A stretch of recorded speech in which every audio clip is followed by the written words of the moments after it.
Buenos días, el día de hoy estamos con el doctor César Hernández, especialista en oncología, quien nos comentará sobre el tema de cáncer de próstata.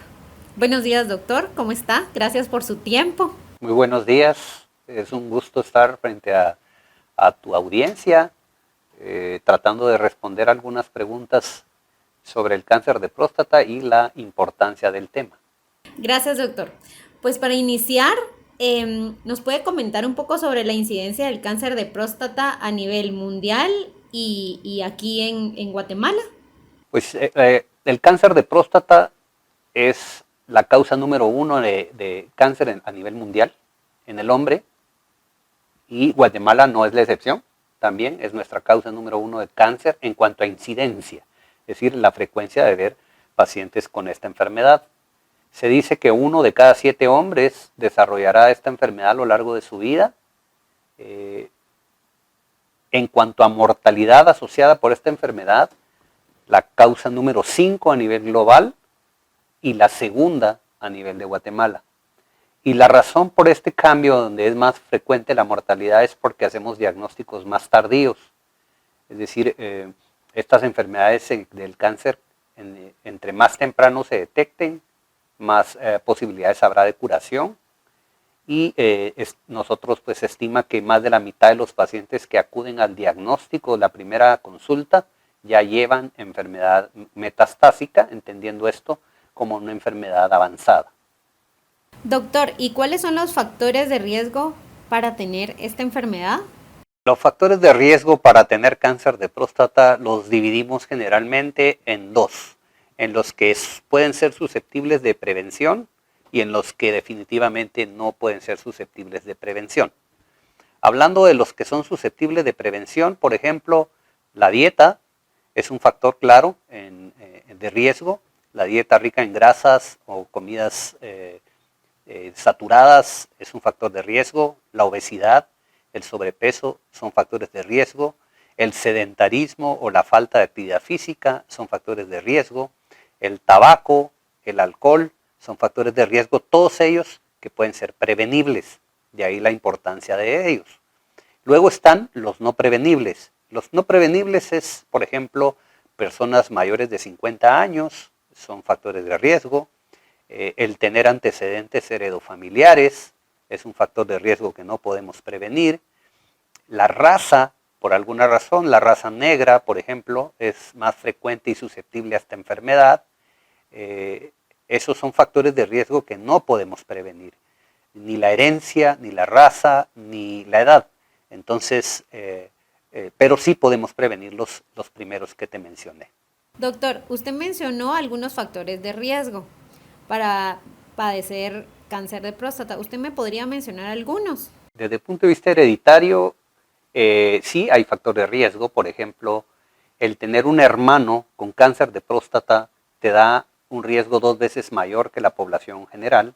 El tener a tu padre con cáncer de próstata te da un riesgo 2 veces mayor que la población general. El tener un caso de cáncer de próstata en la familia a menos de 65 años te incrementa el riesgo de tener cáncer de próstata. Y el tener 2 familiares de primer grado directo, entiéndase el padre y un hermano, te da hasta 4 veces más el riesgo de tener cáncer de próstata. De forma que sí hay componentes hereditarios importantes y ya reconocidos que incluso forman parte de las nuevas estrategias de tratamiento de esta enfermedad. Doctor, ¿y cuáles son los síntomas del cáncer de próstata? Desafortunadamente, los síntomas del cáncer de próstata, digamos temprano, no hay síntomas, porque son los mismos síntomas de enfermedades benignas de la próstata, que son más comunes. Entonces, cuando tenemos síntomas ya asociados al cáncer, a veces es muy tarde. Pero para hablar un poco de cuáles serían esos síntomas y cuáles serían, digamos, señales de alarma para consultar. Dificultad al orinar o aumento en la frecuencia para orinar, particularmente de noche, o disminución del chorro de la orina, sangrado en la orina, dolor óseo persistente, fracturas óseas no explicables, obstrucción urinaria, es decir, el ya no poder orinar, disfunción eréctil, es decir, disminución en la capacidad de tener erección. Todos estos son síntomas que pueden anticipar la probabilidad de tener un cáncer de próstata y serían síntomas de alarma para consultar. Doctor Hernández, ¿cómo se establece el diagnóstico? El diagnóstico de la enfermedad, usualmente, como los síntomas, como decíamos anteriormente, no son específicos de la enfermedad maligna, el diagnóstico tiene que ser más bien por detección temprana. Desde hace más de 40 años se logra a través de una muestra de sangre que se llama antígeno prostático específico, o en inglés las siglas PSA. Esta es una prueba muy sencilla en sangre que permite establecer con bastante precisión la probabilidad de tener un diagnóstico de cáncer. Pero en definitiva el diagnóstico se hace a través de la biopsia. Y previo a ello tenemos que tener estudios de imagen. Utilizamos ultrasonido y el mejor ultrasonido siempre va a ser a través de una sonda endorrectal. También se puede hacer a través de resonancia magnética nuclear. Hay ahora métodos de estudio específicos para multifragmentarias de la próstata, es decir, encontrar lesiones pequeñas y hacer biopsias guiadas transrectal de la lesión. Y es de esta única forma como se va a establecer el diagnóstico definitivo del cáncer. Sin embargo, hago énfasis en que la detección temprana va de la mano de la medición del PSA en sangre. Es una prueba simple, sencilla, barata, que podemos hacer todos los hombres, y ya hablaremos de cuáles son las recomendaciones de a partir de qué edad la podemos hacer. Doctor, habiendo hablado del antígeno prostático específico como método de detección temprana, ¿a qué edad recomienda usted hacerse la prueba y si es necesario el tacto rectal?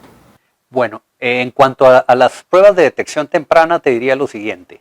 El tacto rectal no es necesario en todos los pacientes. Por favor, señores, estimados caballeros, no tener miedo de esto, porque sé que muchas veces es eso lo que nos detiene a ir a una consulta para detección temprana. El antígeno prostático específico, la prueba en sangre, se debe realizar a los 50 años en toda la población general y a partir de esa edad cada año. Pero si ya tenemos un familiar con cáncer de próstata diagnosticado, la prueba debe hacerse a partir de los 45 años. Y si tenemos más de un familiar, es decir, 2 familiares con diagnóstico de cáncer de próstata, la debemos de empezar a hacer a partir de los 40 años. Ese es el método de elección y el tacto rectal va a ir de la mano del nivel del antígeno que se obtenga. Se dice en general que los niveles de antígeno normales son entre 0 y 4 y que arriba de 4 y hasta 10 hay más probabilidad de tener enfermedad benigna y arriba de 10 la probabilidad de tener cáncer es muy alta. Entonces, ese nivel es el que va a permitir establecer con precisión si es requerido o no hacer un tacto rectal o hacer otro método diagnóstico invasivo y llegando finalmente a la biopsia. Entonces, una evaluación con una prueba en sangre anual a partir de los 50 para la mayor parte de la población general es suficiente. Doctor, ¿cuál es el tratamiento en general y qué novedades hay actualmente? Bueno, el tratamiento del cáncer de próstata dependerá de la detección. Entre más temprano, mejor. Se incluyen dentro de las opciones la cirugía, la radioterapia, la braquiterapia, que es una técnica más limitada con agujas de radiación, y también se incluyen dentro de las opciones para enfermedad más avanzada el uso de bloqueadores hormonales. Recordamos que el cáncer de próstata se alimenta exclusivamente por la hormona masculina, testosterona, que se produce a nivel primariamente del testículo, pero también en el cáncer y en las glándulas suprarrenales. En cuanto a la integración del tratamiento va a depender de lo avanzado o temprano que esté. Entre más temprano sea el diagnóstico, menos tratamiento, por lo tanto es importante nuevamente estar haciendo la prueba del antígeno prostático cada año. Y dentro de las novedades de tratamiento, por muchos años esta enfermedad no hubo mayor avance, pero en los últimos 10 años hemos tenido el advenimiento de múltiples vías y estrategias que incluyen la generación de bloqueadores hormonales, inhibidores de andrógenos de primera y segunda generación. También tenemos ya bloqueadores para los cánceres hereditarios, medicamentos específicos para esa población. Tenemos medicamentos de inmunoterapia que empiezan a tener un rol en esta enfermedad. Tenemos medicina nuclear a través de algunos radiotrazadores que se pueden usar en esta enfermedad. Tenemos el advenimiento de muchos medicamentos que solos o combinados pueden hacer que los pacientes vivan más y vivan mejor, aún en estadios avanzados. Pero nuevamente hago énfasis de que entre más temprano detectemos la enfermedad, más probabilidades habrá de curarlos y con los tratamientos menos agresivos y avanzados. Doctor, y una vez finalizado el tratamiento, ¿cuál es el seguimiento que tiene que tener el paciente? Bueno, una vez finalizado, el paciente usualmente queda en manos del médico urólogo, el médico oncólogo, y generalmente el seguimiento se hace cada 3 meses. La forma de hacer seguimiento usualmente es con la muestra nuevamente del antígeno prostático específico, la prueba en sangre, y también realizamos eventualmente algunas pruebas de imagen, como radiografías o tomografías, etc. Pero básicamente es a través de la medición del antígeno prostático específico cada 3 meses. Muchas gracias, doctor, por compartir sus conocimientos sobre este tema tan importante y especialmente en el mes de la concientización sobre el cáncer de próstata. Pues muchas gracias, Ninette, nuevamente a la compañía que tú representas, Megalabs, la división biotecnológica de ICLOS, por hacer la entrevista, porque creo que estos videos y esta información será valiosa para la audiencia, para la población en general, y nosotros los oncólogos somos los primeros en estar agradecidos cuando se hacen este tipo de entrevistas y trabajos, porque permiten detectar a tiempo enfermedades que son altamente curables. Muchas gracias y les deseo lo mejor.